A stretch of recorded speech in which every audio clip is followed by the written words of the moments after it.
I'll make that motion. Is there a second? Unmute Dan.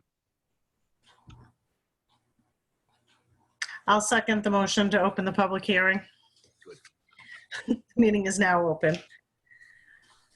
So this is a public hearing. The purpose of this hearing is for public comment on the following secret ballot question, referendum question, which will be voted on Tuesday, November 3rd, 2020. To proceed with voting by secret ballot on the following question, shall the town of Belgrade enact a 180-day moratorium on permit applications for solar and wind farms, cell towers, and subdivisions?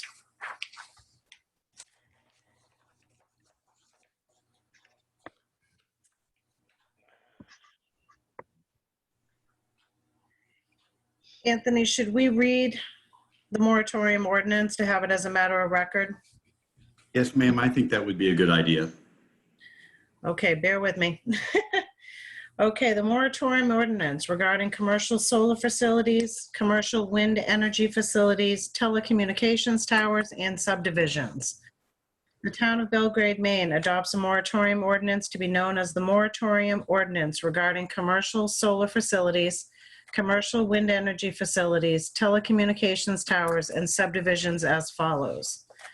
Whereas developers of commercial solar farms have expressed interest in developing facilities in Belgrade, where undeveloped land is plentiful and regulation of such developments is minimal, and having received and approved one such solar project application, the Town of Belgrade Planning Board reasonably anticipates others could soon follow. And whereas the Planning Board has the same concerns regarding existing regulations for wind energy facilities and telecommunications towers, and whereas the Planning Board is engaged in a massive rewrite of the town's subdivision ordinance, which was adopted in 1988 and is no longer consistent with state law, and whereas the Planning Board deems the town's commercial development review ordinance and subdivision ordinance to be inadequate in addressing issues relevant to commercial solar facilities, wind energy facilities, telecommunications towers, and subdivisions that pose potential serious public harm, including but not limited to environmental impacts, the lack of decommissioning plans, and financial assurances that sites will be adequately completed and/or restored once they outlive their commercial usefulness. And whereas the town may need 180 days or more to develop, to earn voter approval, and to implement the necessary amendments to the Commercial Development Review Ordinance and the Subdivision Ordinance to accommodate these potential development pressures. And whereas amendments to the Commercial Development Review and the Subdivision Ordinances require a public hearing by the Planning Board and the Board of Persons, and then must be voted upon at a town meeting. And whereas in the judgment of the town, these facts create a threat of serious public harm within the meaning of 30-A MRSA subsection 4356 1B, and require the following moratorium ordinance as immediately necessary for the preservation of the public health, safety, and welfare. Now therefore, the town of Belgrade hereby ordains that the following moratorium ordinance be enacted. 1, authority. This moratorium ordinance is enacted pursuant to 30-A MRSA subsection 4356, Article 8, Part 2nd of the Constitution of the State of Maine, and 30-A MRSA subsection 3001. Purpose. The purpose of this moratorium ordinance is to allow municipal officials the appropriate time to evaluate and address concerns as they pertain to the adequacy of the town's existing land use ordinances and regulations to provide protection for the public health, safety, and welfare of the town of Belgrade. Part 3, moratorium. The town of Belgrade hereby declares and imposes a moratorium effective immediately and applicable to the maximum extent permitted by law and subject to the severability clause below to all proceedings, applications, and petitions not pending within the meaning of 1 MRSA subsection 302 as of November 4, 2020, and on any new construction or use requiring approval under the terms of the town's planning ordinances and regulations for such time until the effective date of the necessary amendments to the Commercial Development Review and Subdivision Ordinances and Regulations, or until May 5, 2021. The Planning Board, Board of Appeals, the Code Enforcement Officer, and all other town agencies and town employees shall neither adopt, accept, nor approve applications, plans, permits, licenses, and/or fees for any new construction or uses governed by this moratorium ordinance for such commercial solar facilities, wind energy facilities, telecommunications towers, and subdivisions for said period of time. Part 4, severability. To the extent any provision of this moratorium ordinance is deemed invalid by a court of competent jurisdiction, the balance of the moratorium ordinance shall remain valid. Part 5, inconsistency. To the extent any provision of the town's commercial development review and subdivision ordinances and regulations are inconsistent or conflicting with the provisions of this moratorium ordinance, including without limitation the requirements for site plan review by the Planning Board, subdivision and/or special exception review by the Planning Board, are hereby repealed to the extent that they are applicable for the duration of the moratorium ordinance hereby ordained, but not otherwise. Part 6, emergency. In view of the conditions cited in the preamble, this moratorium ordinance shall take effect immediately upon passage by the town, shall apply to the maximum extent permitted by the law, but subject to the severance clause above, to all proceedings, applications, and petitions not pending as of November 5, 2020, and shall stand repealed as of May 5, 2021. Part 7, definitions. Commercial solar facility. Any ground-mounted solar energy system and its associated facilities that generates a nameplate capacity of 125 kilowatts or greater. Subdivision, as defined by 30-A MRSA subsection 4401 as amended. Telecommunications tower. Any structure that is designed and constructed primarily for the purpose of supporting one or more antennas, including but not limited to camouflage towers, lattice towers, guide towers, and monopoles for the purpose of transmitting or relaying radio frequency signals, including but not limited to radio, television, cellular, and personal communication service frequencies. Wind energy facility. A facility that uses one or more wind turbines to convert wind energy to electrical energy for the purpose of exporting the energy. The term does not include wind turbines whose primary purpose is to supply residential or non-residential uses on the site where it is located. A wind energy facility includes both the generating facilities and associated power converters or substations. Approved by the Board of Select Persons, August 25, 2020. Signed by Melanie Jewell, Select Board Chair, Rick Dameron, Select Board Vice Chair, Ernest Merkin, Select Person, Kathy Wall, Select Person, and Daniel Newman, Select Person.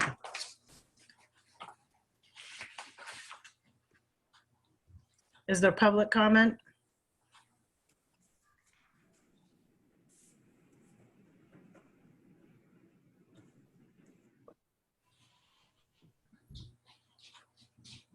Gary?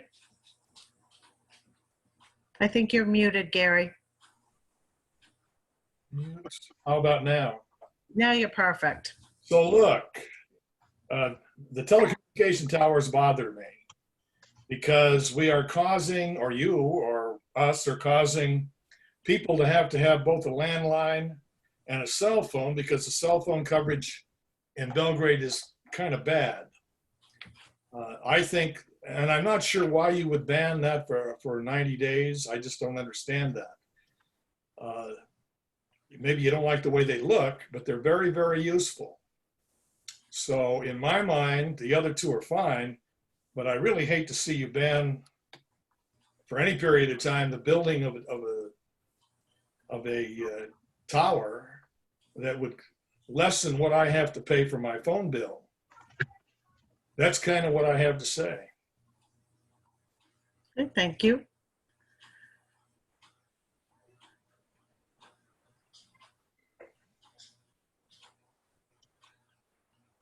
there anyone else who would like to share some comments?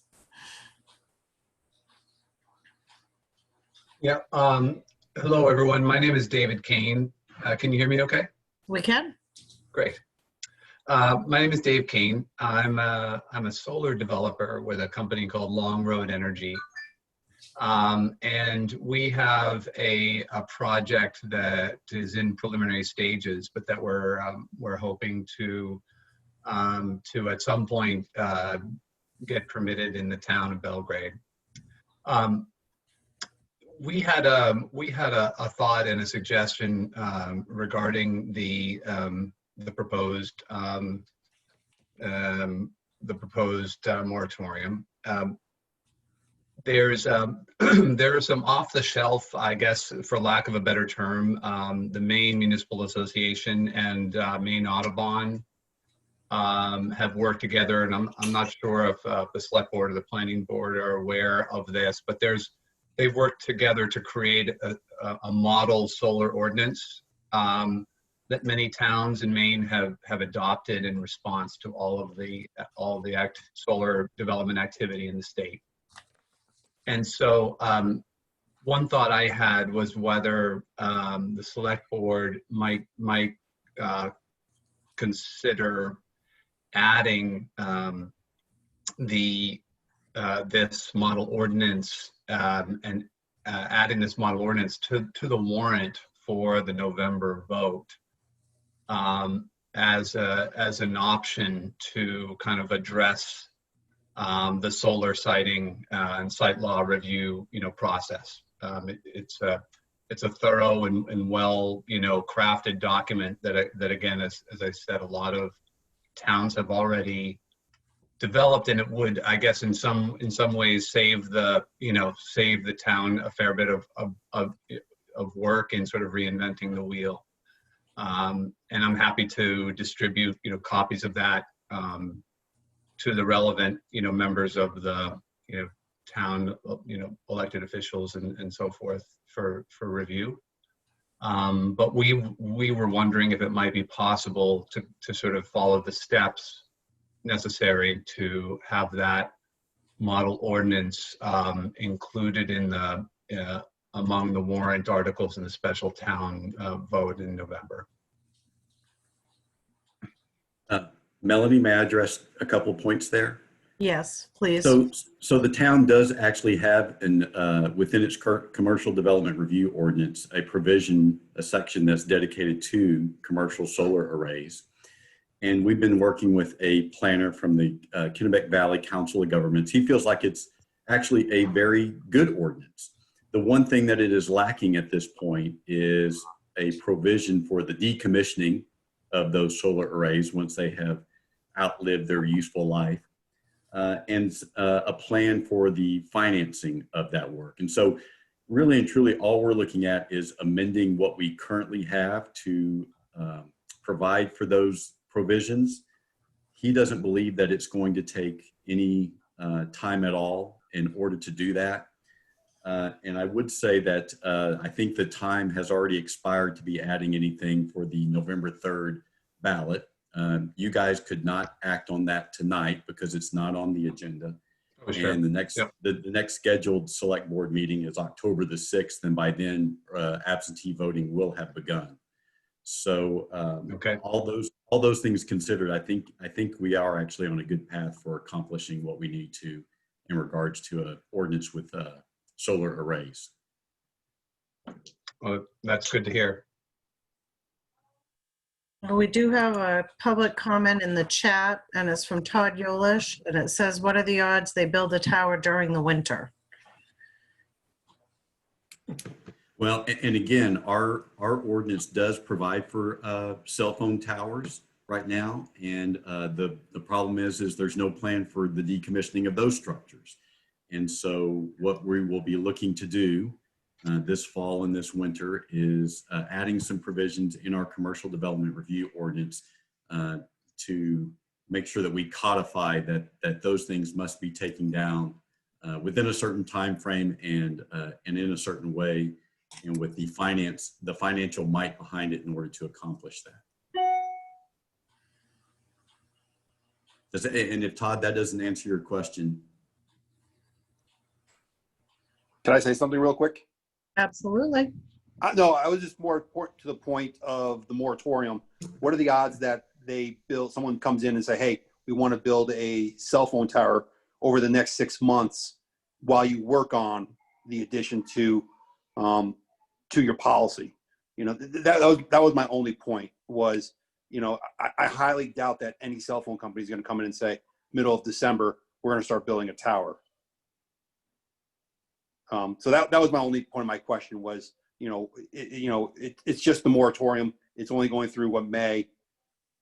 You know, I doubt that we're going to see a cell phone company come in and build a tower in the next 6 months. Feels like we've been waiting years for them, so.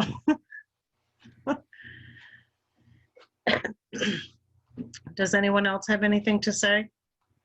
Dan? Yeah, I mean, if this goes through, it may not actually go all the way to May anyway. Chances are we're going to try to have all this stuff done for town meeting, and hopefully we can have it when we normally have it. And at that point, once the ordinances and stuff are all upgraded, this should basically, the moratorium should be able to fall by the wayside. Yeah, thank you for raising that point, Dan. That's a very good point, that we are trying to get this work done so that the voters can consider it in the spring. Yeah, Tyler Evans here. Great segue into my question related to subdivisions.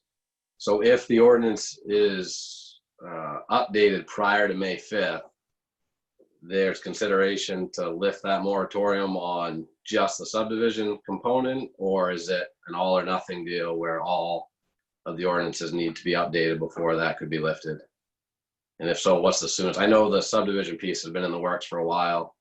I understand COVID slowed the process. But if that piece, that ordinance is updated, would that individual piece be lifted immediately once it's approved? Yes, sir, it would. Okay. And what's the soonest that could happen if we stay on track? So as Dan mentioned, we're hopeful that we'll be able to have a town meeting in the way that we've had it in the past, which would be in March. And so if the voters, our plan is to have that on the ballot for the March town meeting. And if the voters approve it then it would take effect immediately. Okay, perfect. And any applications that are submitted prior to November 4th would be considered pending and not affected by this? That's correct. All right, thank you.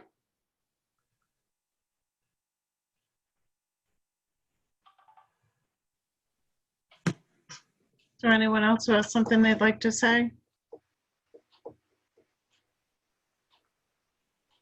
All right, seeing none, I'll entertain a motion to close the public hearing.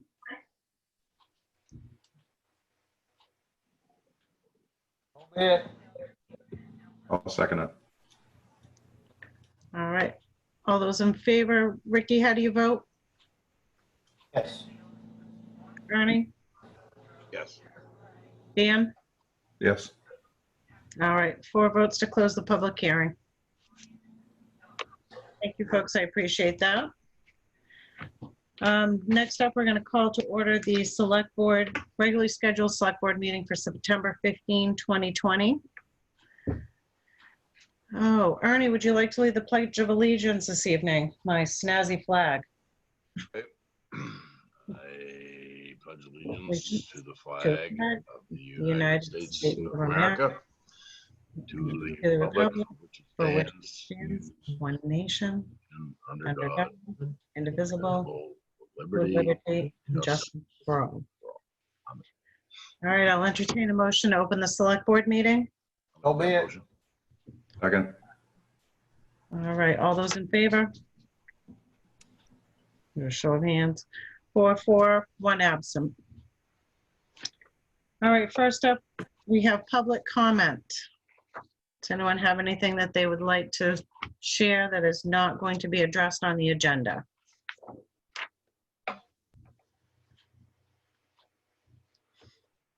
All right, seeing none, we'll move on to old business.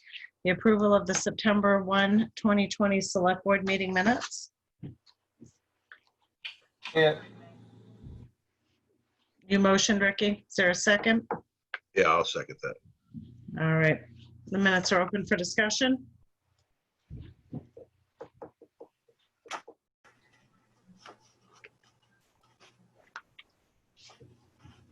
All right, seeing none. Dan, how do you vote? Yes. Ricky, how do you vote? Yes. Ernie? Yes. All right, 4-4, approval of the minutes, 1 absent.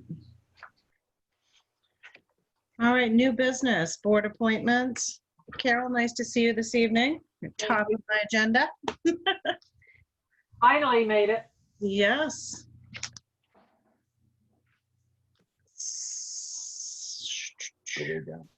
Looking for a motion on it? I am looking for a motion. So be it. Second that. All right, meeting's been motioned and, motion's been, whatever, made and seconded. We have Carol Johnson, who is requesting to be part of the budget committee. Is there anyone who has anything to say? Thank you. Yes. Thank you for your willingness. All right, seeing none. Dan? Yes. Ernie? Yes. Ricky? Yes. And 4 yeses.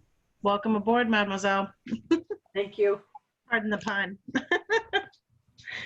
All right, next up, we have Bruce Galouche, who's looking for a reappointment for the cemetery committee. I'll entertain a motion. I'll make that motion. Motion and seconded, motioned by Ernie, seconded by Ricky. Is there any discussion on this appointment? Reappointment. We haven't got time tonight. All right, seeing none. Ricky, what's your pleasure? Yes. Ernie? Yes. Dan? Yes. All right, 4-4, 1 absent. Thanks again for doing it, Bruce. We appreciate it. All right, next up we have Tasha Grady, who would like to become a member on the Senior Resource Committee. I'll make that motion. Second that. Motion and seconded. Is there any discussion? Thank you. Tasha, do you have anything you'd like to say? Just thank you. I appreciate it. So 20+ years working with the elderly in home care settings. High Yes. five, girl. Still doing it. Hey, I gave you stuff to keep you occupied. Yeah, Sorry. I know. I'm pretty busy, but I think Belgrade needs a little bit of help with their seniors and maybe some of the resources that they can connect with. Yeah. We're becoming smart home certified and aging in place specialists, so we'll be able to help with some of that. Nice, fantastic. All right, is there any more discussion? Seeing none, Dan, what's your pleasure? Yes. Ricky? Yes. Ernie? Yes. I say yes as well. Welcome aboard, Tasha. Okay, Winnie down.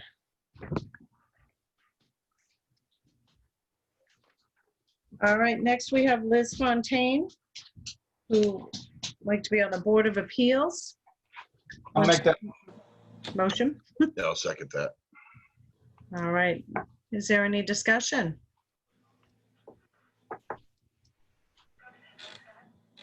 Liz, anything from you? No.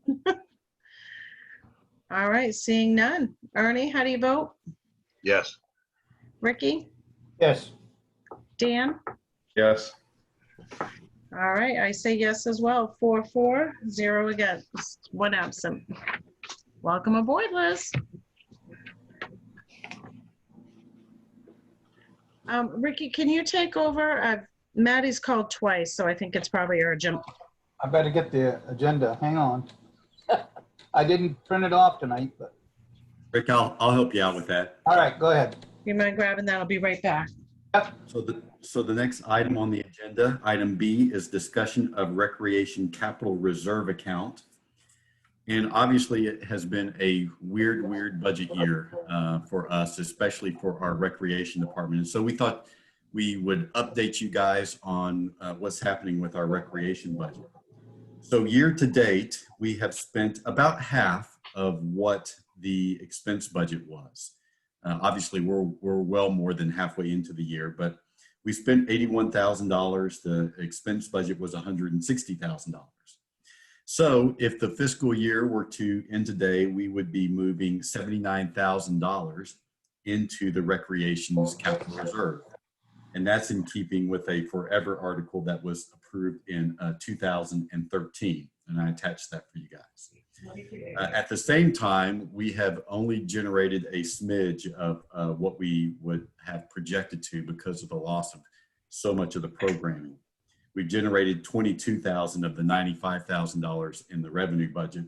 And so under that same article, we would be pulling out of the capital reserve the $73,000 shortfall. So the end result net gain would be about $6,500. But again, that's if the fiscal year ended today. Now, because our revenue generation is so limited currently, we have about a dozen kids who are attending the after-school programming. By year's end, that $6,500 net gain to the capital reserve will likely be negative. But the good news is that after all of this that we've endured this year, the impact on recreation's capital reserve account should be minimal. So we just wanted to update you guys. I know Linda and Lily are both here, and if you have any questions, I'm sure they'd be happy to chime in. Can we actually take the money out of the capital reserve for this? Yeah, so Rick, there was a forever article that was approved by the voters in 2013, and it reads as following, to see if the town will agree to the following: place all unspent recreational funds into or draw any revenue shortfall from the recreation capital reserve account. So at this point, we would have money going in, but money coming right back out. So, and in the end, it will probably be a near wash. Okay, I didn't realize it said that. I guess I missed that. Thank you. Anybody else got anything they want to?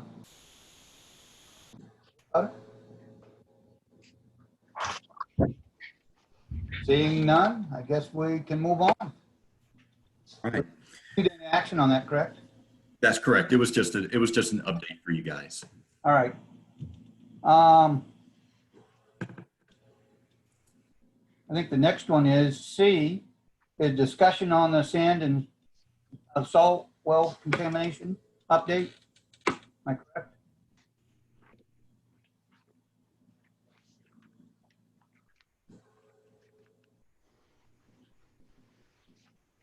You going to jump on that one, Melanie? Yeah. Okay. We're on the wells. All right, so we're looking for an update on the salt well contamination. Is there anyone from the committee who wants to address that?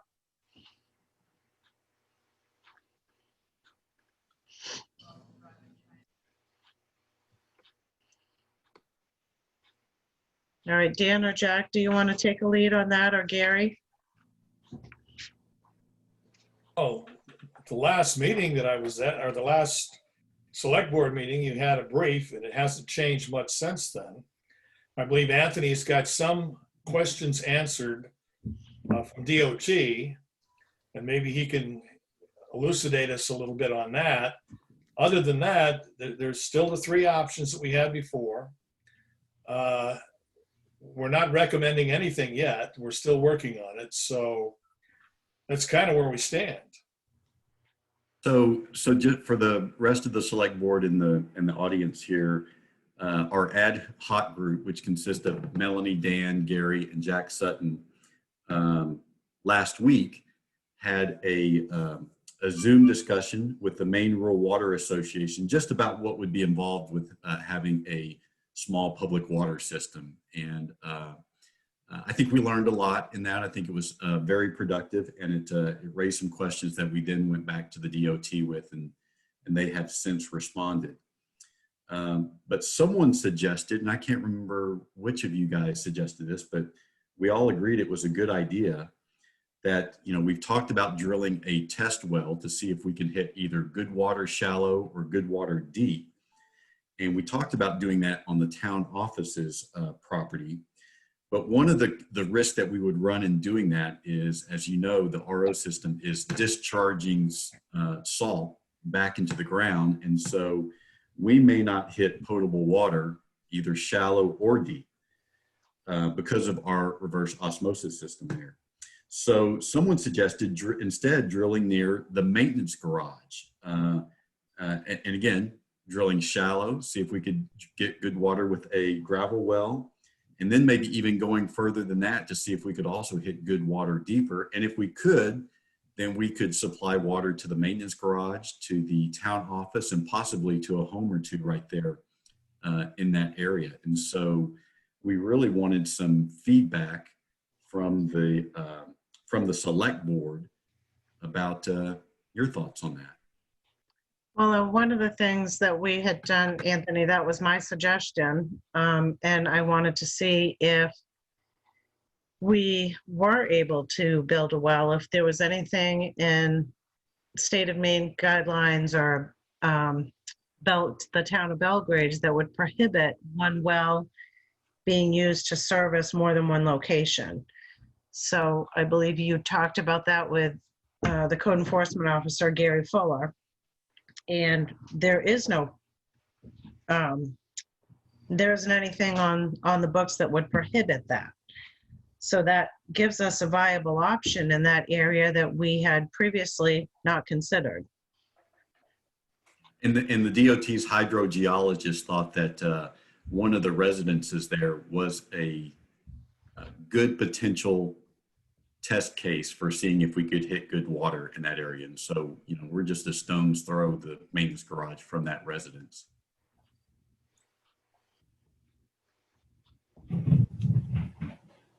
Bruce? Oh, I think you're still muted, Bruce.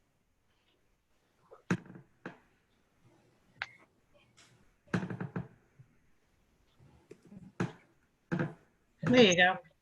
So how deep is the well at the DOT garage? Anybody checked on that? Because that water's clean. Yes, and if memory serves me correctly, Dwight talked to us about this at one point, but I think it's 300, maybe over 300 feet deep. The one, and by comparison, the one at the town office is 240 feet deep. Okay. Now, right straight across from the town maintenance garage on that street there, the first two wells, the well on the left is only about 200 feet deep. The well on the right is 300 feet deep, and neither one of them wells have salt. Yeah, that's correct. Which two wells were those again, Bruce? On Pinehurst? Yeah. On Pinehurst. The little housing development right across from the town garage, basically. Yeah. The first two wells, I know one on the left, one on the right, definitely does not have salt in it. The water is hard, but doesn't have salt. Yeah, and Bruce is correct about that. The testing there have shown the salt is less than the 250 milligrams. I just don't know what the volume is in them wells. That's the biggest thing I don't know. Okay. Hey, Does Jack anyone- is wanting to speak. Jack?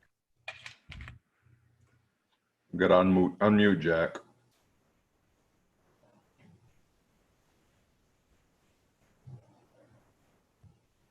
No. You can press and hold the space bar if you're on a computer. I'm good now. My question is, the wells that don't have salt across across the road, are they in rock or are they in the gravel? Because I think that's the distinction. The state well is in rock.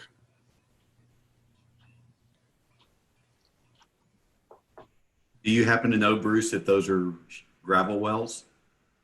I believe they are. I believe that they're in the gravel, they're not in the bedrock.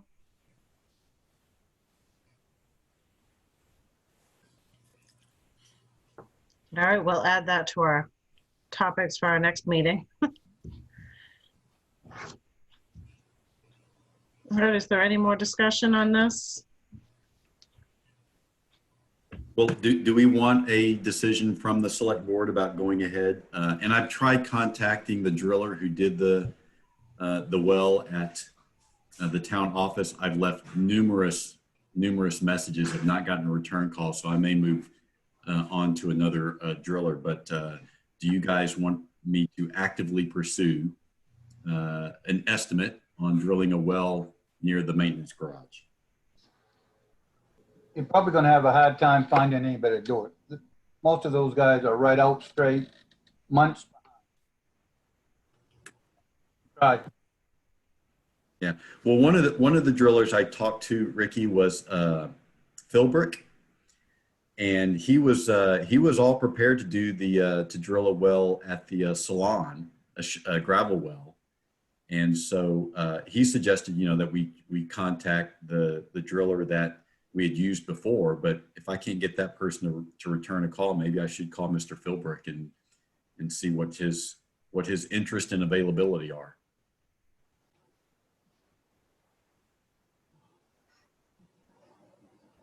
All right, I'll make a motion that we move forward with drilling a test well at the site of the town maintenance facility. We're gonna set a dollar figure on it. So what I would do is once we get an estimate from someone, I would bring it back to you guys. And it really depends, as you guys know, how deep we want to go. So I believe the figure that Mr. Philbrick had previously quoted to me was about $15 a foot. Does that sound about right, Ricky? I don't know. I was questioning that the other day, and I don't know. I haven't had to do any lately. People have been taking care of their own. Bruce? That's probably a price just for drilling. The casing's probably not usually another 15 to 18 a foot. I think that's about what my daughter paid. It was 15 and 15. Yeah. Something like that. And I think one of the other things that we had discussed was whether there is a price per foot or a price overall. A maximum price that we pay a bigger price and tell them to keep going until they hit water. Right, until they hit good water. Is there a second on the motion? I'll second it, but I think we need to set a price on it. That we're gonna, I want to set a limit. I don't want to just leave it open. So let me ask you a question. So do we think that we should just try to find someone who can quote us a price, or should we be putting out an RFP for this project? Well, we're going to depend on the quoted price. What'd you say, Dan? I missed that. Probably going to depend on the quoted price. If we have somebody comes in and can do it for $8,000, I don't think you're going to do it as an RFP, but. Because it has to be, the scope of the project has to be 15,000 or more to go out for RFP. Yes. Do we think we'll get more responses if we do an RFP? I don't know. You've only got so many well drillers. I think you just contact all the ones you can get a hold of and see if any of them are willing to give us a price. Okay. Bruce? Anthony, I can give you a list of well drillers tomorrow if you'd like. Oh, that'd be great. Thank you, Bruce. Okay. Gary? Yeah, it seems to me you'd want to go out and get some prices. See, so we can, it makes it easier for the committee to try to make a decision on this. If you go out with an RFP, then you're obviously thinking about drilling that well right now, and maybe you won't. But if you've got some prices, it gives you something to think about. Right. Okay, and if those prices come in consistently over 15,000, then we can circle back and do an RFP at that point. That makes sense.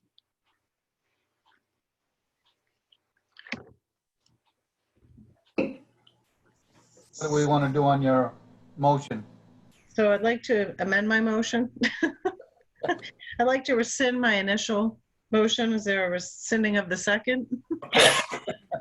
All right, so the new motion on the floor is that we authorize the town manager to contact any well driller we can find and see if we can get some estimates for drilling a well, looking at it two different ways. One, price per foot. And second, if there is a capped price and we pay a bigger price up front and they drill until we get potable water. I'll second that. All right, is there any discussion on that motion? All right, seeing none. Dan, what's your pleasure? Yes. Ricky? Yes. Ernie? Yes. All right, 4-4, 1 absent. All right, consideration of awarding the winter sand contract.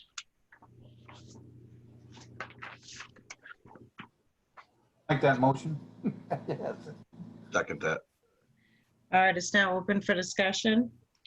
The board, so I'll read the blurb here. The board approved an RFP for the provision of winter sand, the mixing of that sand with road salt, and the placing of the mixture in the town sand and salt shed was published August 26. Bids were accepted through September 9. The town received 4 bids. The lowest from David Stevens Excavation at a cost of $10 per cubic yard of sand. The next lowest bid was $11.25. Mr. Stevens has served as the town's sand contractor since at least 2014 and has performed reliably. We recommend approval of the attached contract, which includes an option to extend the agreement an additional 3 years. So the 4 quotes that we received, David Stevens Excavation was $10 per cubic yard. McGee Construction LLC was $11.25. Cousineau Lumber Incorporated was $14.75. And CH Stevenson Incorporated was $18.50. I'll make the motion. We go with Dave Stevens Construction. I'll second that. All right, is there any further discussion? All right, seeing none. Dan, how do you vote? Yes. Ricky, how do you? Yes. Ernie? Yes. All right, 4 for awarding the contract to David Stevens for the town of Belgate's road sand and salt agreement for fiscal year 2020, 2021, and 2022. The 3-year option after, right? Yes, sir.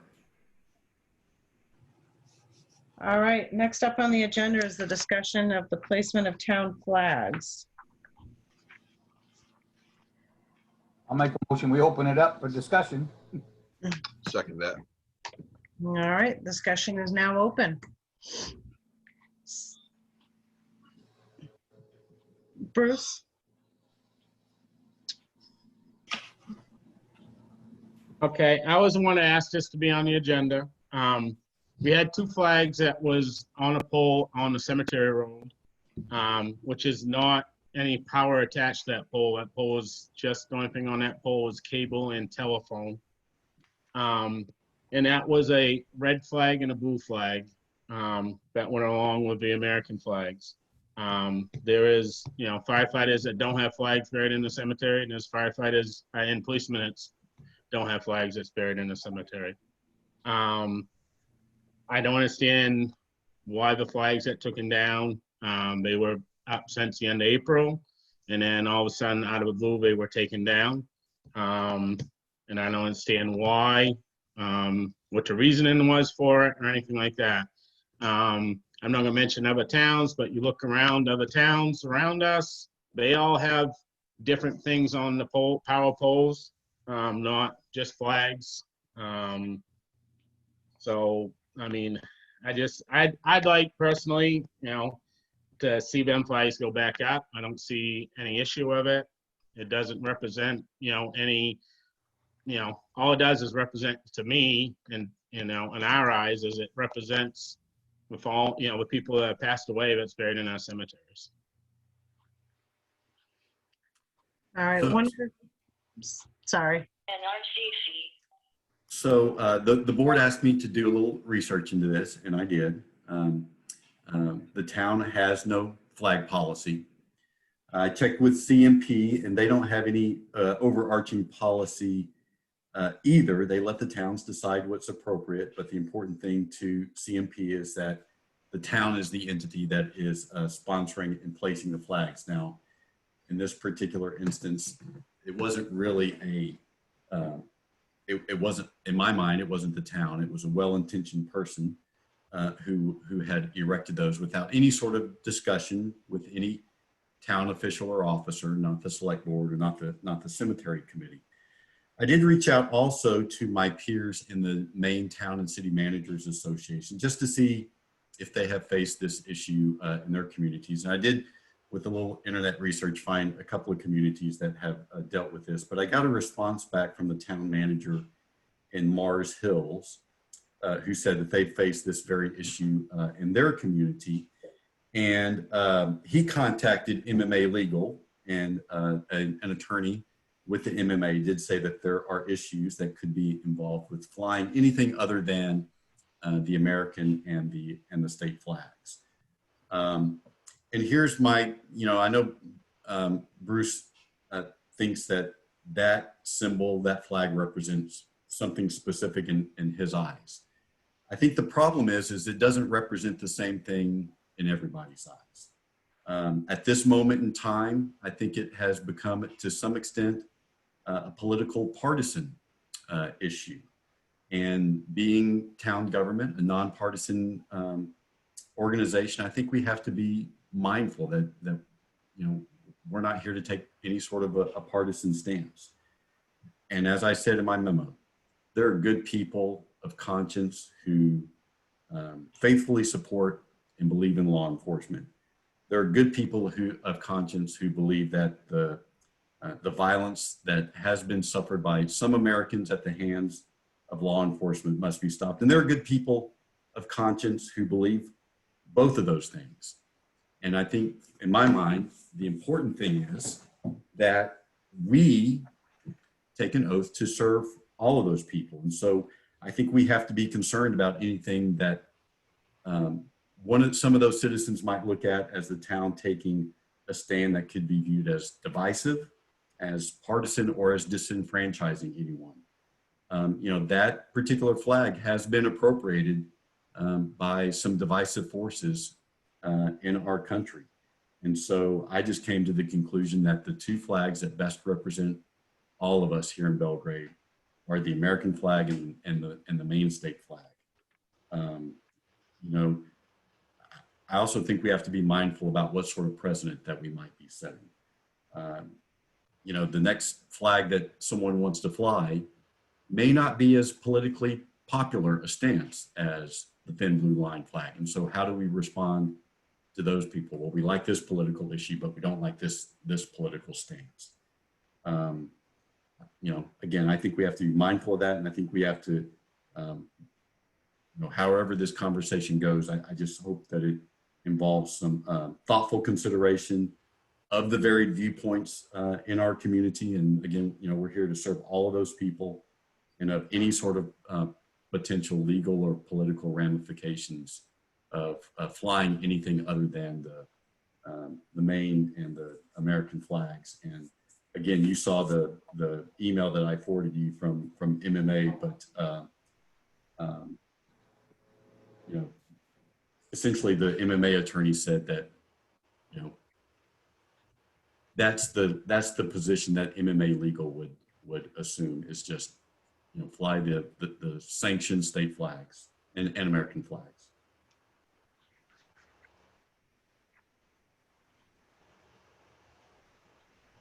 Dan? Yeah, but by that same statement, then you couldn't put up any of the fire department flags in the cemetery, which is absolutely ridiculous. I don't think so, Dan, because I think those are graves that people purchase. No, they don't. There's perpetual care. They don't own those graves. They pay perpetual care fee. I think that if someone wants to fly that flag on their private property, I would defend their right to do that. I just don't know that it has a place on town property. And someone's grave site, I consider to be theirs, not ours. Ricky? I guess my first question, I got a couple. How many complaints did you get on it? I got 2. Was he in writing? No. Oh, it never happened. In my book. If they can't put it in writing, it never happened. It really burns me when people just want to run their yap and put it in writing. Then we have some grounds to go on. As far as I'm concerned, never happened. Well, to be fair, Rick, when I got them, I did not ask someone to put it in writing. So I don't know if I had done that, if the folks who raised concerns would have done it. So does that mean any of these signs and flags that are around town, we have a right to have them take them down? It depends upon whose property it is. If it's someone's, private property, then no. I think that falls in the state right away, to be honest with you. Yeah, they weren't the town's property, the ones that. No, that's right. We have an attachment agreement with CMP though. Those flag holders on those poles are town property. Those are town flag holders. And there's an attachment agreement that we have with CMP for placing flags in those flag holders on those CMP poles. The next question I got, what's the next thing that's going to happen? This is getting a little bit ridiculous. We're discussing flags now. I just don't know where this is going. If you give them an inch, you take a mile. I totally agree with you, Rick. But what if the next stance is, well, I'm a son of the Confederacy. I want to fly a Confederate flag on one of those poles. I mean, is that something? Is that something that we want to endorse? I think we're grasping apples now. We're talking about firefighters and police officers from Maine buried in that cemetery. I saw recently there was a controversy in a town that had adopted a flag policy, not in the state of Maine, but had adopted a policy that they would fly the American flag, their state flag, and flags that were representative of their community, and they would get a month at a time on the flagpole. And the controversy came after there had been several different types of flags, but then one of the flags that was put in for that month was the rainbow flag, which is the LGBT, whatever, the gay pride flag. I can't think of the acronym right now. And they ended up having a big public meeting about it. And some folks thought that this was not a stance that the town should take. And the end result of it was that they had agreed that any flag that was representative of anyone in their community could be flown for a stated period of time.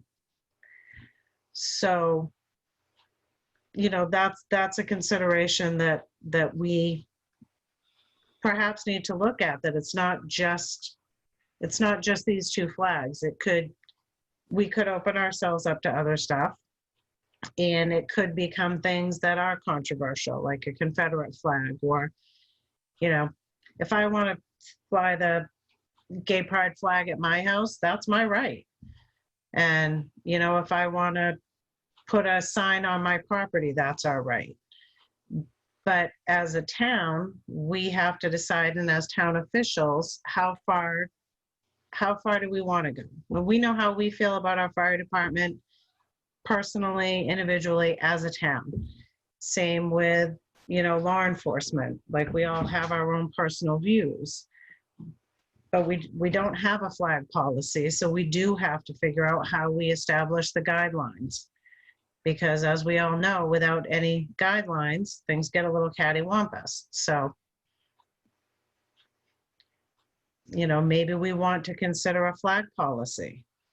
And if so, take public comment and see what the townsfolk in Belgrade, how they feel.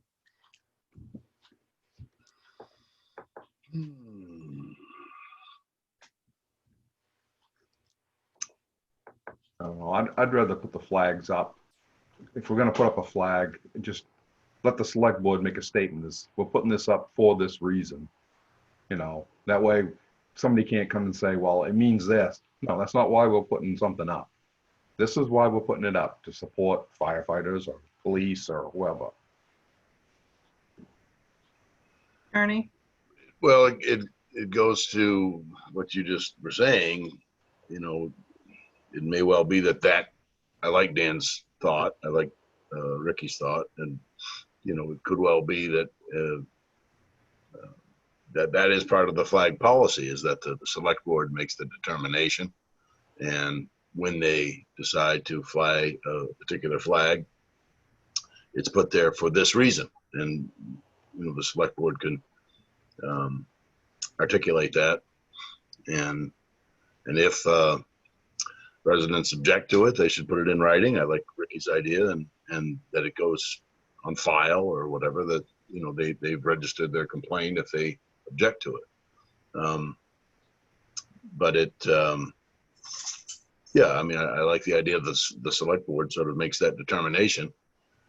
And, you know, if somebody did come to the select board and say, you know, I want to fly the town to fly a Confederate flag or a Black Lives Matter flag or any of the flags out there that could be flown, you know, let them come to the select board and make that pitch. And if they, you know, convince the select board members that this is an important flag to fly, then, you know, tell us why, and we can articulate, you know, a sentence or two why that flag is being flown. If so,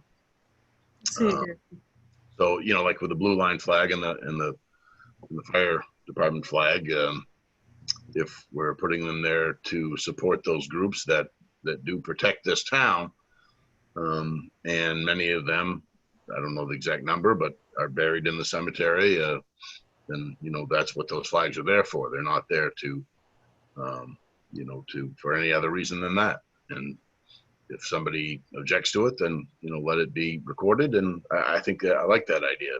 Maybe that is the flag policy we should have. You know, there's a difference between, you know, what is and what ought to be. And I mean, what ought to be is I'm a big supporter of supporting law enforcement, first responders all around. I mean, but when we call on them, they're there, and so we need to support them. But I see the point that Anthony's making, and so if we need to address that, you know, by, you know, formulating some sort of a flag policy, like I was just trying to speculate on, then I think that's the thing to do. I'm in favor of the flags going back up, by the way. That's me. Me too. I think Jason had his hand up, Melanie. You did. Jason?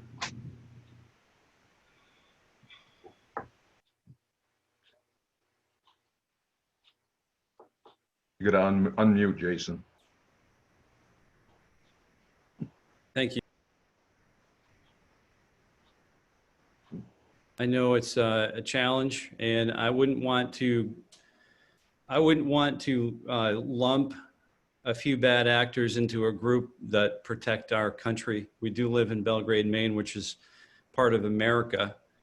And so there are groups that protect American life. That's the idea. And every group has a number of bad actors that they'll suffer the consequences of their own actions. But I'm not sure that I'm not sure I'm interested in lumping a few bad actors into this discussion where we talk about possibly not flying a law enforcement flag that supports the people who risk their lives every day in our local community. I guess that's where I'm at. And I understand and appreciate all other viewpoints. I just have one more question.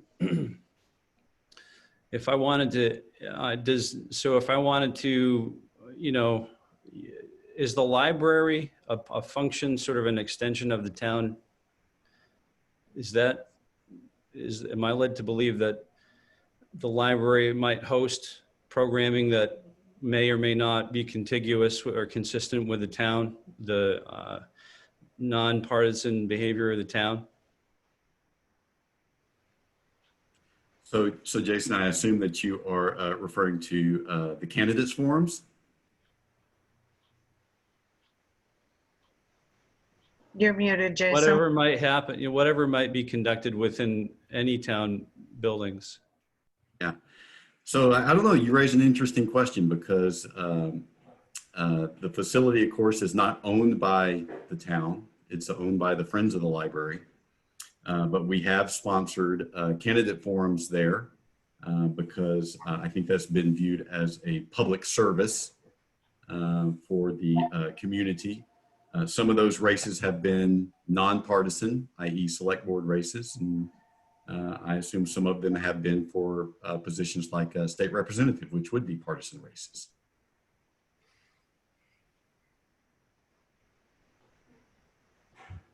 Do we get involved in social justice issues through the library that might be construed as the position of the town? So again, I'm going to assume that you're talking about the discussion that's going on right now with race relations. There is a group with the library that has been reading some books on that topic, and then they've been having some Zoom discussions online about that. And I think that is part of a library's mission to sort of open minds to different current events and topics that are going on in our community and in our culture. And I think that's, in my mind, it's been a wonderfully productive thing. So it would be a good idea maybe to open it up to, to benefit like a law enforcement or the Blue Lives Matter, or it's the library is open to all of that stuff, correct? I have not heard anyone say that we are absolutely positively not going to do any sort of law enforcement themed programming at the library. Okay, so I'm just wondering why this is becoming an issue with raising a flag that these people are living in town, they're our neighbors, and I'm not sure why someone might have an issue with that. I guess I understand that if you have received a certain amount of trauma or you're associating yourself with a certain demographic, that you might have sort of a vicarious trauma or whatever it is. But I'm not sure that that's always my responsibility. I think my responsibility is to help people understand that I have a freedom of expression as well. And I would be in favor, just for the record, that whatever that's worth, that we always support our first responders and the people who are there when we need them most. And I agree. I support our first responders, but I'm also sensitive to the fact that your experience with law enforcement, my experience with law enforcement may not be the experience that everyone in our community has. That's right. It's different in New York City. It's different everywhere, right? Yep. So In Belgrade. well, and I feel like that this is something, clearly it's a discussion that we need to have. Off the top of my head, the other flag that pops into my head is a POW MIA flag. We don't have one of those flying. And I think the real issue here was that flags were put up without the permission of anyone. So flags were put up on property that the town has an agreement with a corporation to put the flags on those poles. And historically, it has been the American flag. That's it. So the issue became, somebody did something without permission and it was on town property. The proper protocol is to take those down. If we don't have a policy in place that enables us to put them, then we need to figure out what the policy is and what we're willing to do moving forward as a community. It can't be just what these 10 people or 15 people think. It has to be community-wide. Bruce? So if that was the case, the flag should have been taken down in May, like I stated earlier, not taken down after somebody complained verbally, not in writing. You know, and the other thing I'm gonna throw out there, you know, remember back, a lot of us were not born or lost as kids. Remember back what the veterans from Vietnam came home to, with the American flags being burnt and stuff. It's not much different than that.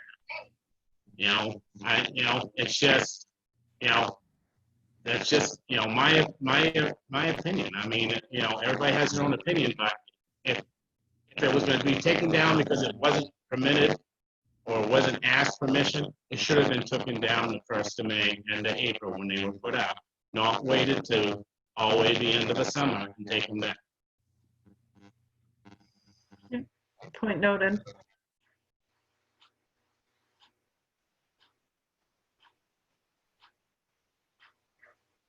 I think the question was brought by Bruce, whether we're gonna allow the flags to be put back up or not. That's what Yeah, where do we go from here? I mean, are we gonna, Probably need to vote on that tonight. If we need a flag policy, then maybe we need that. Mac? Hi. So I'm just listening, you know, as a resident to the discussion, and I did read Anthony's memo, and I totally respect first responders. I've supported them, you know, every year I've lived here, before I moved here, in other communities, and it's not,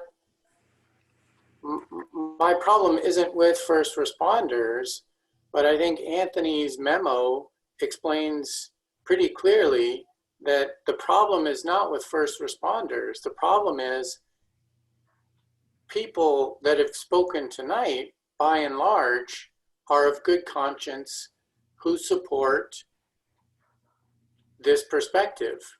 But there are many people in the community of good conscience who have another perspective. And that's the problem, is that the government, the town, is responsible for all of those perspectives, not just one. Even if 98% of the community has one perspective, the government's responsible for supporting 100%, not just 98%. And taking the flags down isn't saying we don't support first responders.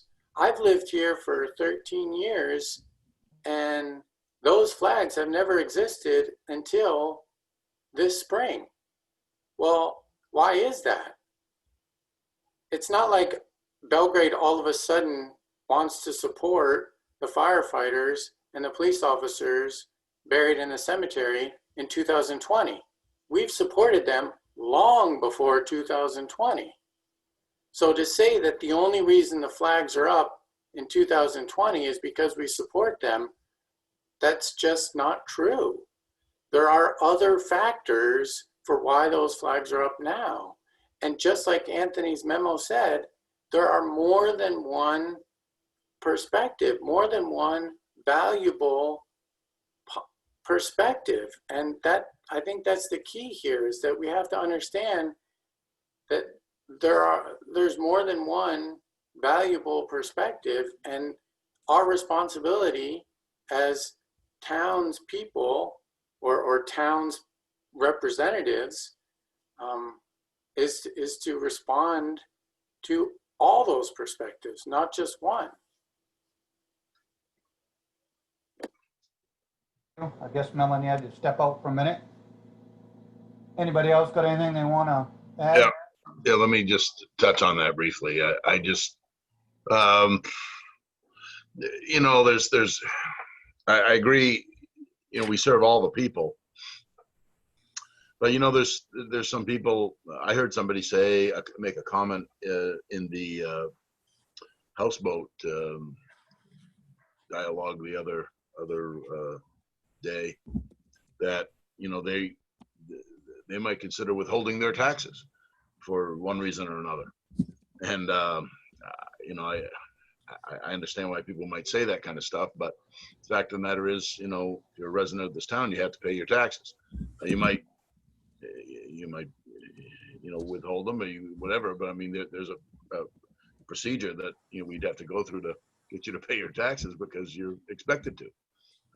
You know, there's some people in this town that potentially don't feel good about the way this country is, or don't, you know, might even consider, you know, torching an American flag. That doesn't mean we're not going to fly the American flag. I just, so you know, I just feel like to your, just to maybe answer a little bit to your question, Mac, that, you know, why are these flags existing now? I mean, when I was growing up, there wasn't a blue line flag. There wasn't a red line flag so much. Maybe they existed, but nobody was flying them in their front yards and so forth. I think the reason a lot of people do this now is because these professions in first responders, you know, are in many ways under attack. And so people are stepping up saying, it's a statement that says we're not part of the group that doesn't respect these people. And so, you know, that's probably why there's you know, more of these kinds of flags around now, I guess. So I don't know. I feel like there's a reason for these things, and you know, I like the idea that the select board has the right to, you know, come to a decision and say the town will support this or support that. I mean, we make these decisions when we decide to honor somebody with an award, you know, a Spirit of America award. We decide who that might be and why. And not everybody in the town is going to get one of those awards, but, you know, somebody did something outstanding. So I think in these professions are the most outstanding professions out there in terms of how they protect us from, you know, fire and crime. And, you know, certainly they're under attack, and, you know, we can have our reasons for putting these flags up and stand by them and defend them. If somebody wants to object, they have every right to object. They should put it in writing, as Rick said, and they can object to it.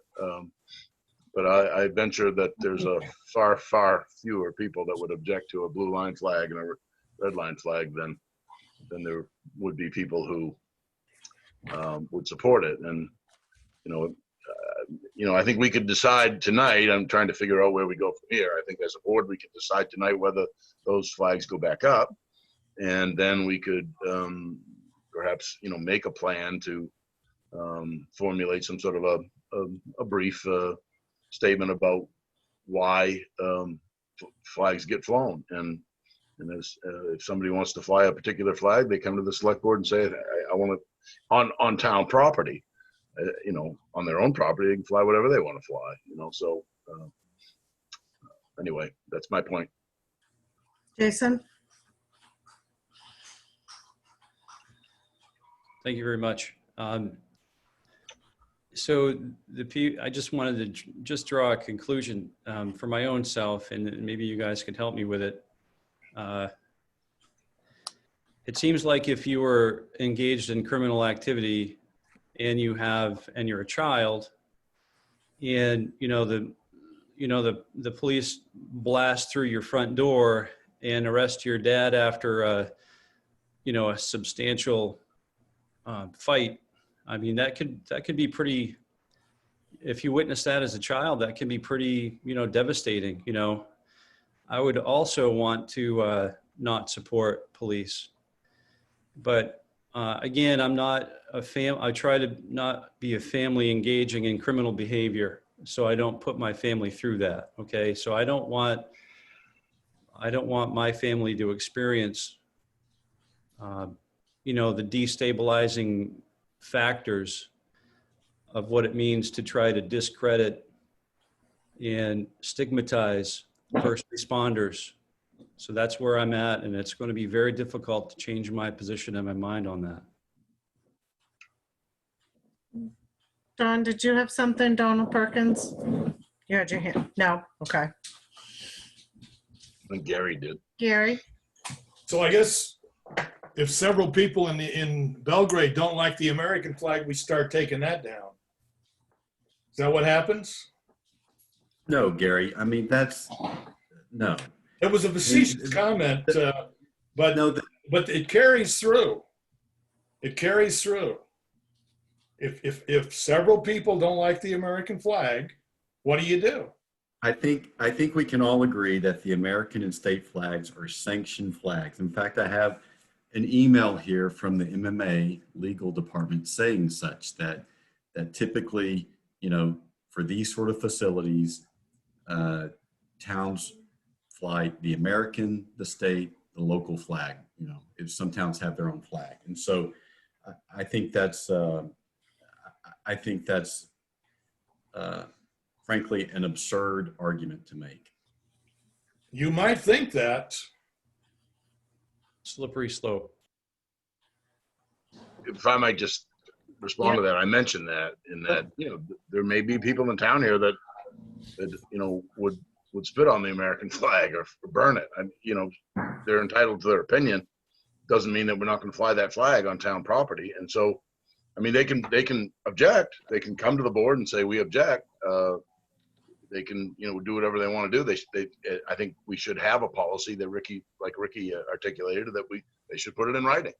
Lots of times people will talk about, their hatred for this or their dislike of that, but you try to pin them down with putting it in writing, and I don't want to do that. So I just, I think we can go ahead and, make a decision to support these professions, and people who want to object to that, they can certainly come, and we could open ourselves up to somebody who wants to fly on town property, wants to make the proposal that the town fly this flag or that flag, and if they want to make that proposal, they should put it in writing and tell us why, and we can agree with it, we can disagree with it, we can allow it, we can disallow it, but I think that's what this board is kind of able to do, and it should do, to represent the town. Melanie, I think we spent enough time on this. I think Okay. we're not going to get out here tonight. Matt, we have one more person who'd like to speak. Ricky, I know we have spent a lot of time on it. I just want to say that I do object. I know most of y'all, and I hold you all in high esteem. I know you all have done a lot of work for the town, and I very much respect your opinions. But I do in fact object for the reasons I've given. I did actually, Anthony said he did not receive anything in writing. That's actually not true. I think he was just trying to protect me. I did in fact send something in writing objecting to the flags, and I specified my reason as I do tonight, because you have your own opinion for what those flags represent. Your opinion is perfectly valid, of good conscience, true in your mind. I have my own opinion for what those flags represent. Don't go down that road, man. My opinion is different from yours. I have a valuable opinion. My neighbor has her own opinion for what those flags represent, of good conscience, a valuable opinion. The beauty, one of the beauties I have learned in moving to Belgrade and Maine is that at the town government level, we are nonpartisan. We do things for each other to support each other. It's nonpartisan. It's helping each other. These flags, you may not agree what they represent, but the fact is those flags have been co-opted by very strong opinions. And that may not be how you view them, and that may not be how I view them, but they have been co-opted, and there is no denying that they have been co-opted.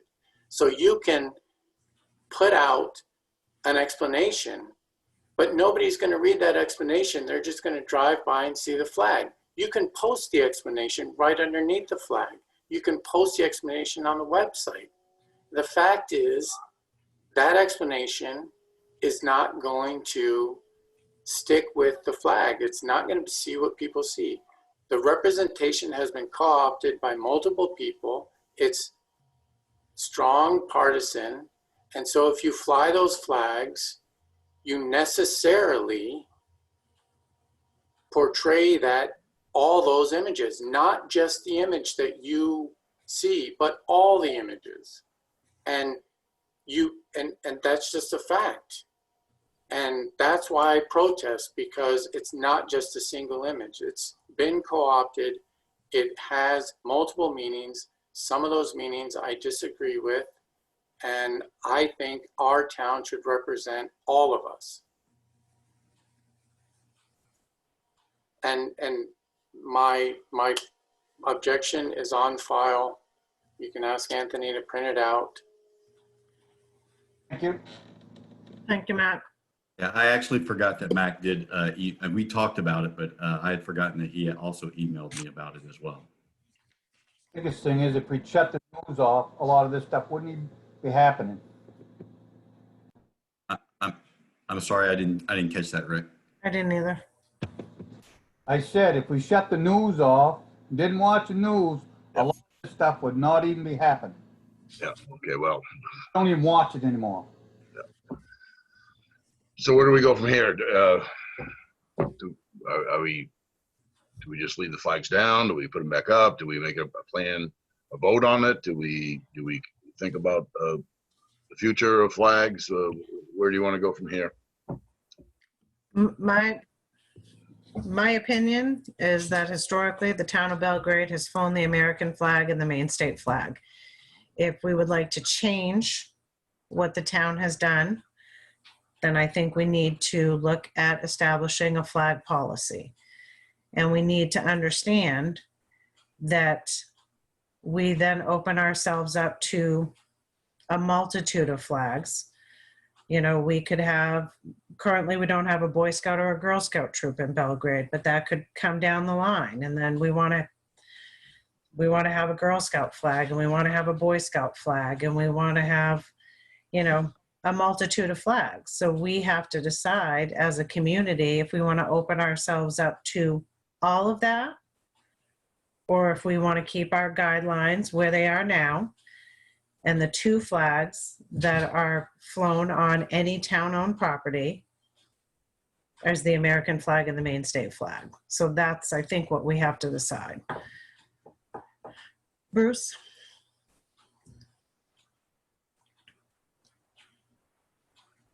There you go. So presently, right now, at the Belgrade Cemetery, there's firefighter flags. So, and them firefighter flags have been flying there for approximately 10 years. That's town property. I guess the biggest thing, I was on a broader agenda. I was kind of hoping that you guys were going to vote either nay or yay, for one. For two, if we're starting to really open up a can of worms, because now if you're saying only American and state flags, that means we're going to have to go pull all the firefighter flags off all the graves and the police department flags that are on some of the graves. So you know, same thing that Gary was saying is this is opening up a big can of worms, a big statement is, and I go back, you know, everybody's saying, well, this won't happen. Well, this did happen during the Vietnam War era. And, you know, Gary Mull lived through that era. Gary Mull was involved in that area, so he knows what I'm talking about. You know, it did happen. Read the history of this country. It happened. And it could happen again. And I don't think this town is ready to do that and shouldn't do that. But I think as a board, you guys need to make a decision tonight and the president decide. Because if you guys decide American flag, and the state flag. That means the town's gonna have to go around and take all the other flags down. I guess I don't understand why flags that folks put on grave sites, that they've purchased that grave site for that said person. We do have guidelines around what they can have there for vegetation. And if it's intrusive, and there are other guidelines that are followed by the cemetery. So I don't see how we're making this bigger than that, and that we're gonna go and take flags off that people have put on. It's the town that puts the flags on. So the town purchases the flags and then puts them on individual grave sites. Correct. Or fire, so I think the flags are bought by the fire association, but they are put on by town employees throughout the year. That's it. That's quite often we have the fire department's bigger flags down on the stations too. Correct. So like I'm saying, this is opening up a big can of worms. I mean, and it's, I've been a resident of this town all my life, been here 53 years, and I can't believe that we're going through this. It's really bothering me a lot.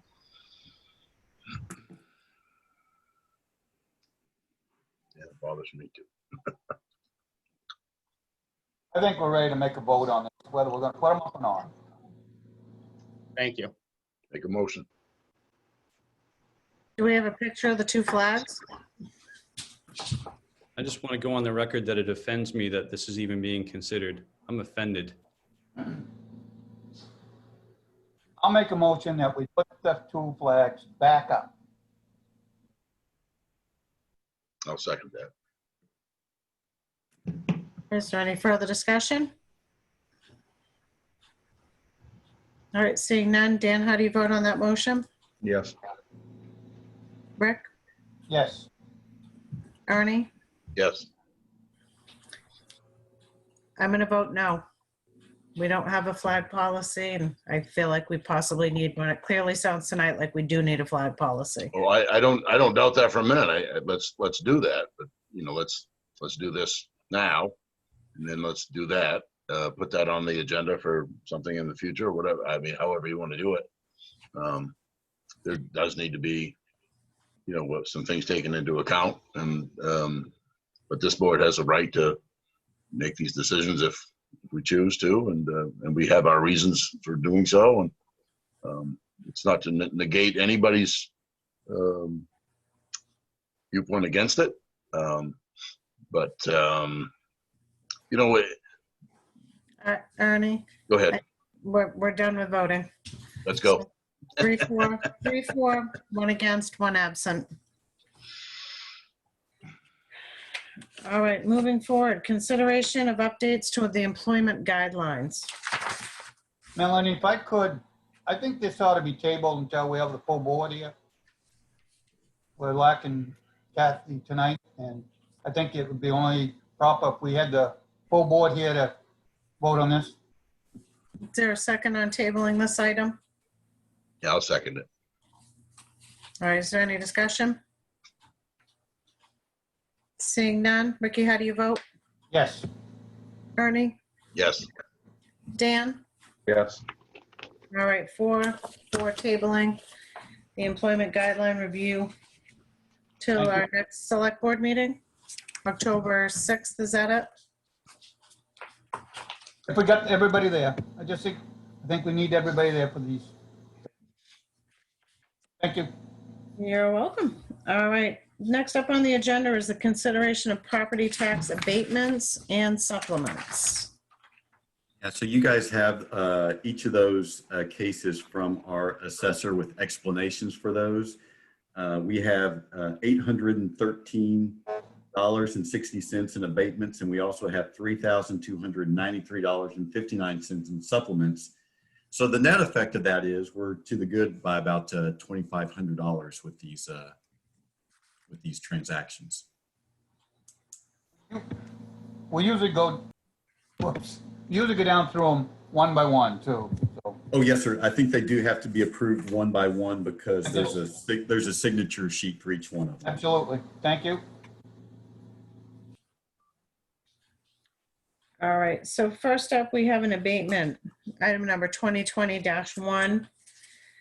The information is Belgrade Millwork LLC, personal property.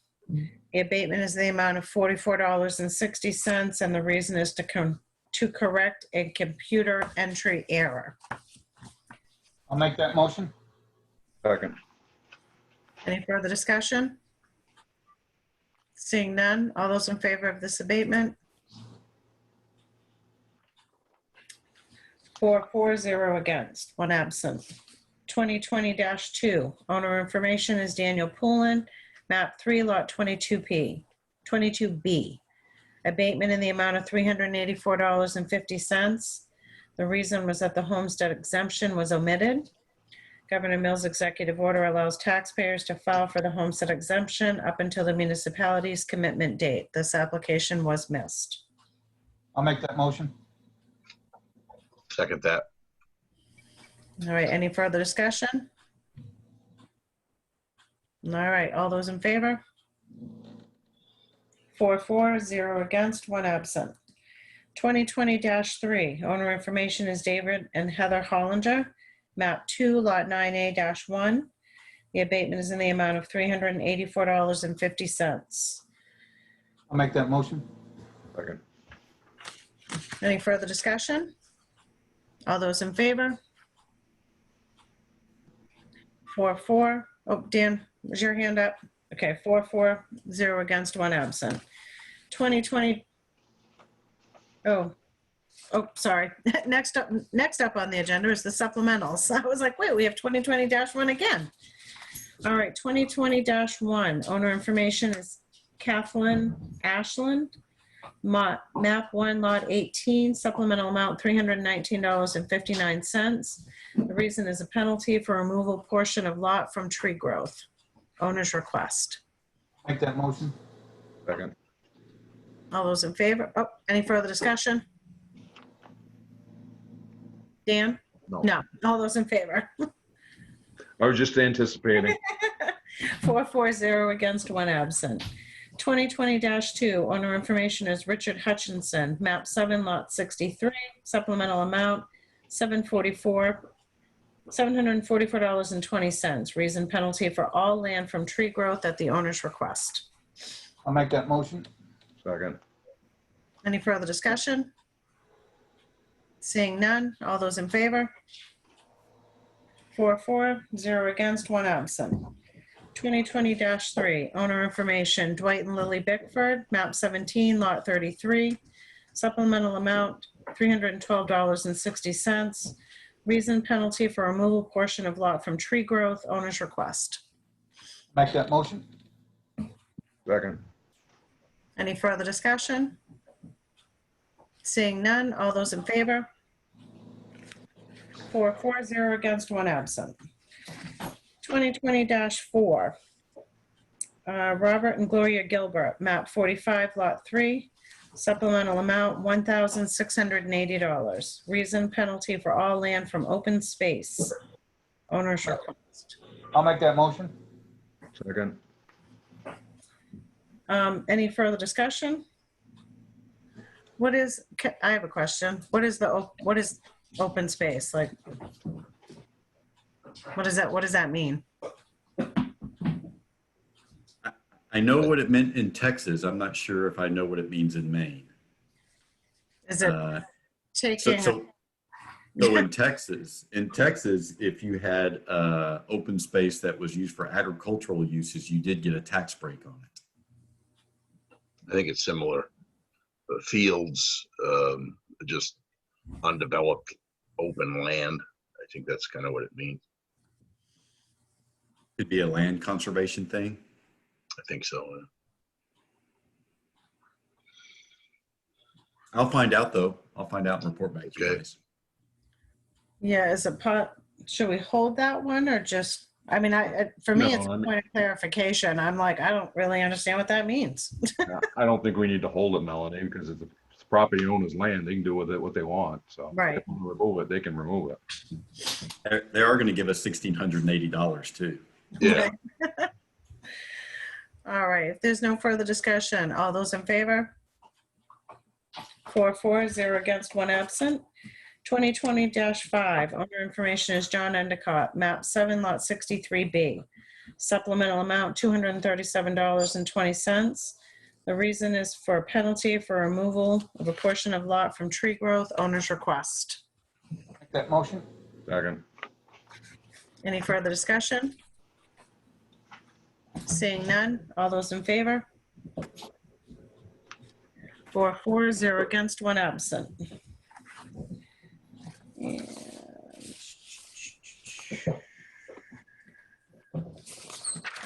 Okay.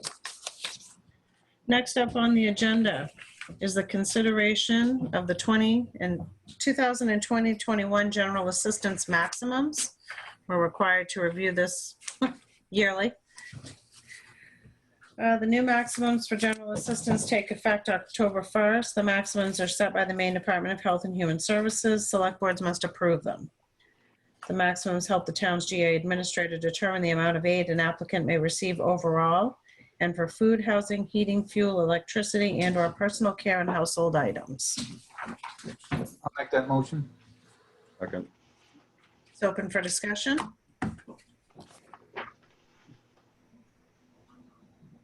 I have to say that in all the years that I've done this, I don't know that I realized that there was there could be funeral maximums and burial expenses as part of this. So that was enlightening to me. So, does anyone have any questions? All right, seeing none. Ricky, how do you vote on the approval of these maximums? Yes. Dan, how do you vote? Yes. Ernie? Yes. All right, 4 for the adoption, 0 against, 1 absent. All right, next up we have the town warrant. And we actually have 2 of these tonight. The first is warrant 122 in the amount of $2,122,108.03. I'll make that motion. Second. All right, the warrant is open for discussion. I guess I didn't know there was 2. I found 1, but I didn't know there was 2. Yeah, that we sent out a second one, and I'll explain that here in just a second, Rick.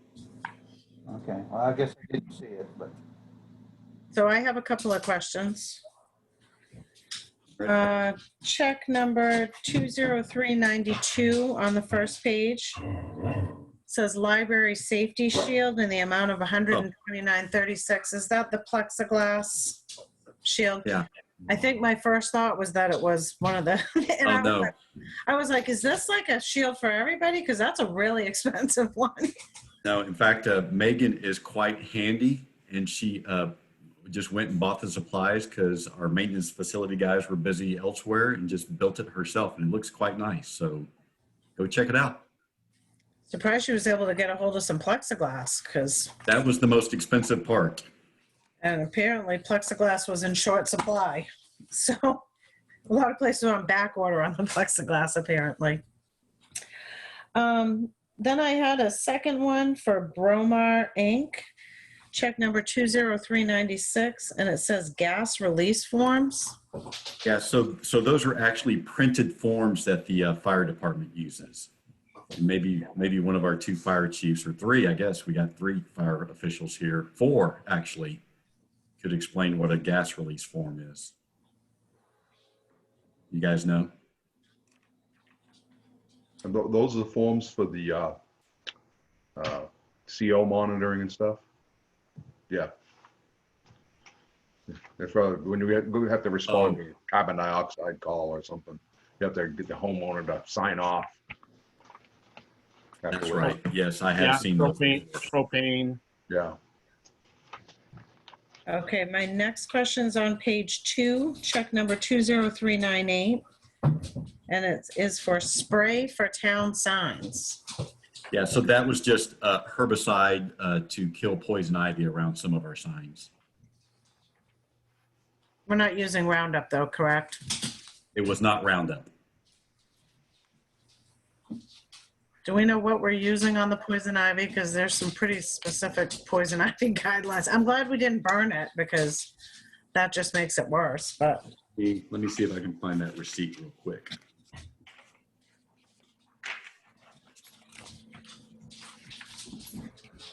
Winnie, go lay down. Go. Go lay down. Go.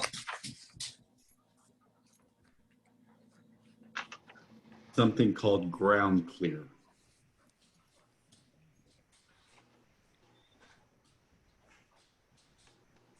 Okay. I just don't want to spray in a bunch of funk, quite frankly. The last question that I have is on page 7, check number 20429 for the Walker mower repairs. And Union Farm Equipment, is this, I know we had approved a new one. We approved like some contracts for. Yeah, so these repairs are not for the new mower that we bought from Union earlier this year. That one is still under warranty. This is for the other mowers that we have. So I think we have, Bruce, you might know this off the top of your head. We have what, 4 or 5 of those mowers? We have two Walker mowers and a Kubota, and they all go to Union. Yeah. Other than the brand new one. Yeah, and so yeah, you're right, Melanie. We did sign a service contract with them whenever we did buy the new one.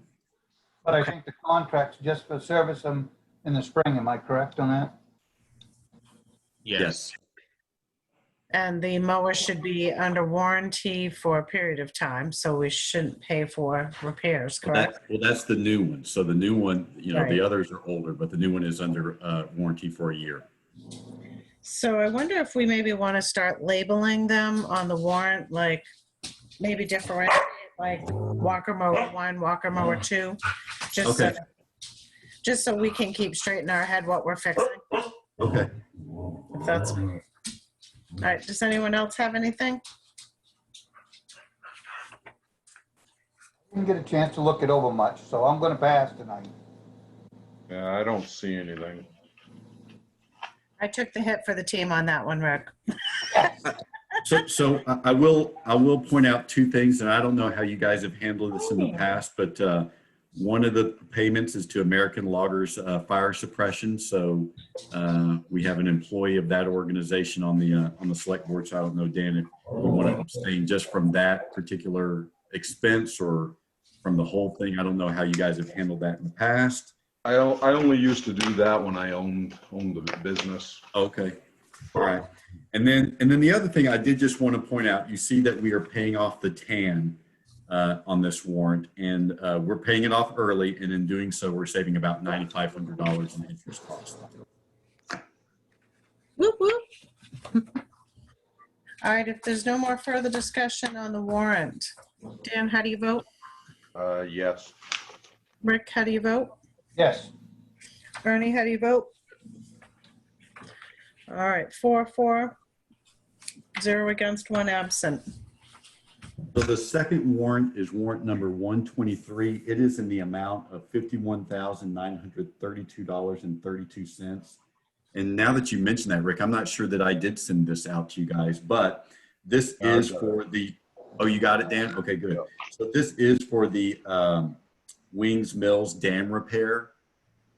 This is the final payment on that. Of course, that's a Dams Committee project, and the expense goes to Cavestone LLC, which was the contractor on that project. You have it. I'm sorry. Yeah, it's just a little one-page one. So. Yeah, I found it. Thank you. I'll make that motion. I'll second it. All right, any discussion? Why didn't it come in on the regular warrant? So it came in the day after, or maybe even an hour after we had finished the initial warrant. And so once you're finished with the warrant, you can't add anything to it. And since we're not meeting for another 3 weeks and it's a rather sizable payment, I asked Ned to go ahead and make a second warrant. Well, it wasn't late then. You got it in on time, correct? Well, I mean, so, we usually prepare the warrant at noon on Thursday, and it came in like at 1 o'clock. And if we hadn't had 3 weeks between meetings, I might have just waited until the next warrant, but. Thank you. All right, any further discussion? All right, seeing none. Rick, how do you vote? Yes. Yes. Ernie? Yeah. Dan? Yes. All right, 4 0 against, 1 absent. All right, next up on the agenda, we have the town manager's report. Well, I'm going to breeze through this quickly. You all saw the note that I sent out maybe a week or two ago about Belgrade Regional Health Center giving a $10,000 gift to help support the cost of our new firefighter EMS provider. I'm going to be attending one of their board meetings soon to personally thank them. But I thought that the town might want to undertake something to issue an appropriate thank you. And so I'm open to suggestions. So if you have suggestions, just email them or text me or call me about those. Well, I think I had made a suggestion and I wanted to mention it tonight during this. Would it be appropriate for us to either do a framed thank you or some sort of a plaque acknowledging the gift? Yeah, and so I'm thinking of that sort of thing. Frankly, I was hoping that we had like a used fire helmet that was no longer in service that we might be able to use and do something with. But Travis says we don't have any of those currently. So you got any laying around the house, Rick? Yeah, I've got a bunch. So I mean, I think there's a possibility of doing something cool with something like that. But I was thinking trying to do something cool that shows off the fire department. Maybe a nice picture of the fire truck or something.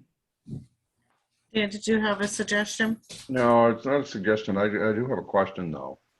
Did the health center also give a gift to Rome? Not that I'm aware of, but I don't know that. Because they're contributing half to this firefighter EMT person, too. I'm just wondering if it's a good gesture, because of the fact that they were willing to go along with this, that we might want to consider, giving them half to go towards their portion. Dan, why don't you let me, so this was orchestrated by Tom Dowd. So why don't I run that idea by him and let him see what he thinks about that. I mean, it's just something to think about because, we did have to get Rome to go along with us and they're covering half. Yeah, that's a good point. It would be nice if they had been included in it. Two things I might say. So the health center does serve Rome as well. I mean, they're based in Belgrade. When you talk to Tom, this was kind of given in lieu of taxes that they don't pay the town. So, if it's specific to Belgrade, then that's something you'd have to discuss with him. Yeah, that is true as well. But they aren't required to pay taxes, so I just think it might be, right, for the town itself to think about. Yeah, I'm in favor of what you're saying. Just doing something wrong. Unless the business in Rome steps up and kicks in as well. Okay, so I'll ask Tom about that. Otherwise, I'm going to skip down a little bit. The moorings committee met last night. Did Linda Oh, I'm sorry. I'm sorry, Linda. Hi, Linda. I just wanted to say it's the health center board that owns the health center and the building. It's not the health center per se, but it's the board that owns the building and does the maintenance and that kind of thing. So I just wanted to make that distinction, and the health center board kind of is for, to do something for Belgrade, but you can talk to Tom about that. But there is a difference because the health center's under the Health Reach organization. Yeah. Thank you. Just clarifying, that's all. Thank you.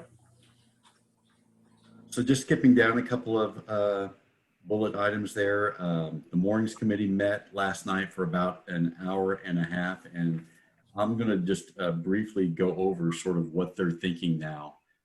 We'll take your temperature if you'd like, but so when it comes to houseboats, they approved a motion last night to prevent the overnight mooring and anchoring of a water vessel if it has a flat deck, which all houseboats do, if it's 7 feet or greater, beam to beam, that's the width, and if it has a superstructure above the hull and the main deck that has a galley head sleeping quarters designed for permanent or temporary living on board. So it's a very specific type of watercraft versus a recreational boat that one might want to spend the evening on the water. So that was the first thing that they did. The second thing that they did was they decided, as far as moorings go, they're going to recommend to you guys still with the no more than one for every 50 foot of shoreline. Forget about the grandfathering because it's just too difficult to determine what's currently in the water and what's not. But one for every 50 feet of shoreline, as long as it does not impede safe navigation, which I think is sort of what we were trying to get at. Just make sure that parts of the lake just don't become overly congested with moorings.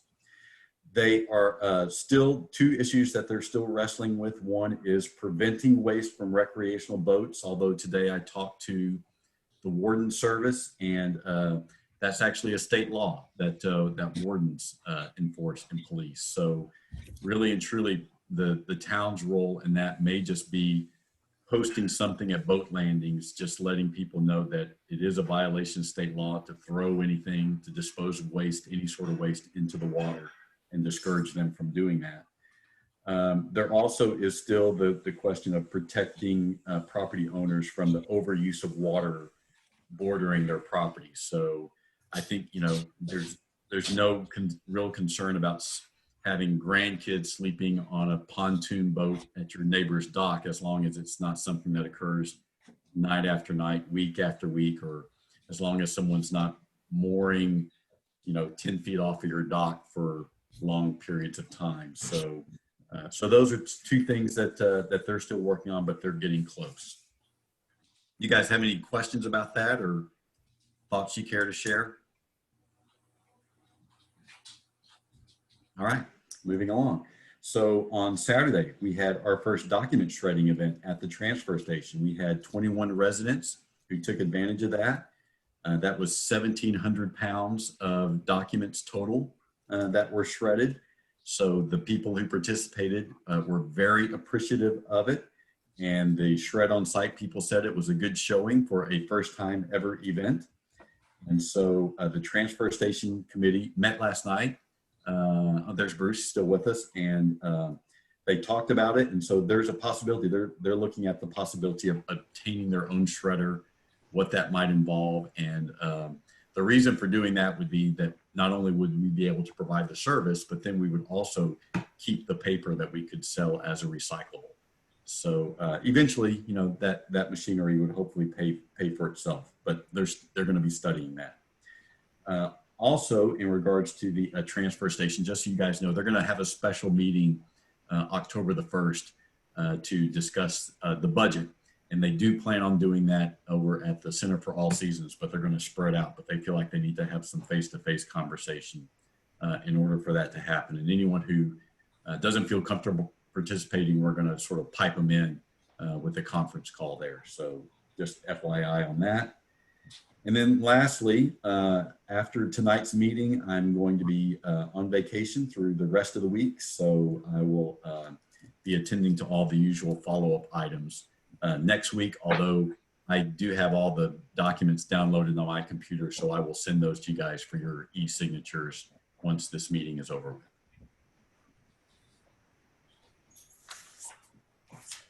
That's all I had. Thank you.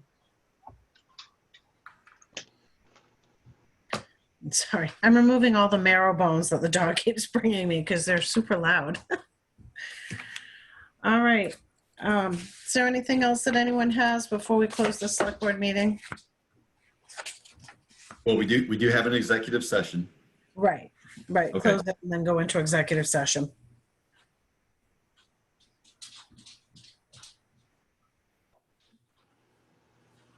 All right. Seeing none, I'll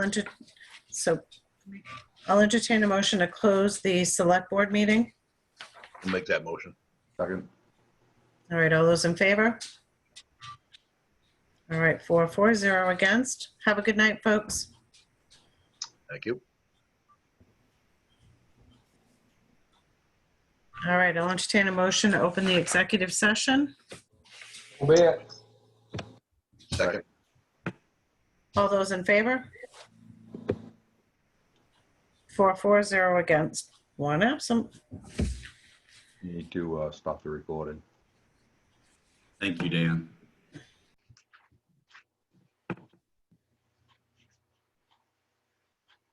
All right. Yes. There's, all right. I direct the town manager to do what we just discussed. Second. All right, all those in favor? All right, does anyone have anything else? I will say that I did hear from someone who was, well, one of the concerns was that the transfer station committee has been meeting by Zoom, and that they normally meet for an hour and a half, and they were preempted by the moorings committee, needing that Zoom space, I guess. And they've felt like perhaps the moorings committee as an ad hoc committee should not have taken precedence over a committee that meets regularly. So I'll explain my thinking on that. So first of all, our account only allows for one meeting at a time. So, and I anticipated that we would have members of the public tuning in to the moorings committee meeting, and that it would go longer of the two meetings. And so, fortunately, we had a member of the transfer station committee who let us use his own personal Zoom account. We posted the link so that people could attend if they wanted to. Initially, we thought that there was going to be a 40-minute limit, but as it turns out, that was not the case. And so they could meet as long as they needed to, and they did meet for longer than 40 minutes. Okay. It's kind of a rarity. I mean, Yeah. so. And I think that, you know, the mooring committee was wanting to go ahead and meet straight away to sort of strike while everything was still fresh in their minds from last week's forum.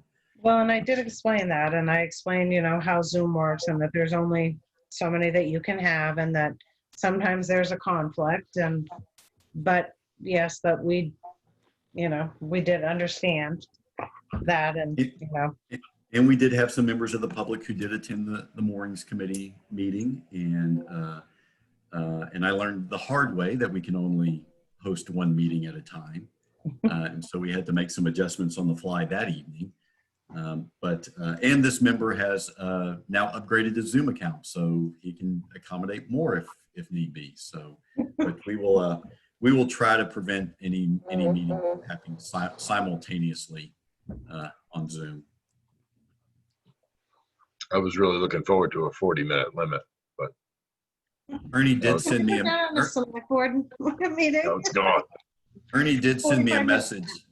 Yeah, Ernie did send me a message asking if we could put a 40-minute limit on the select board meetings. I was asking for a friend. It wasn't me. Yeah, I thought I was the friend. I love spending all this time. He was asking for me. Well, I'll take the blunt. All right. Thank you. I'll make a motion, we adjourn. Amen. All right, is that your second? Second. All those in favor? All right, good night, guys. Good Thank night. you. Night. Thank you as always. Thank you so much.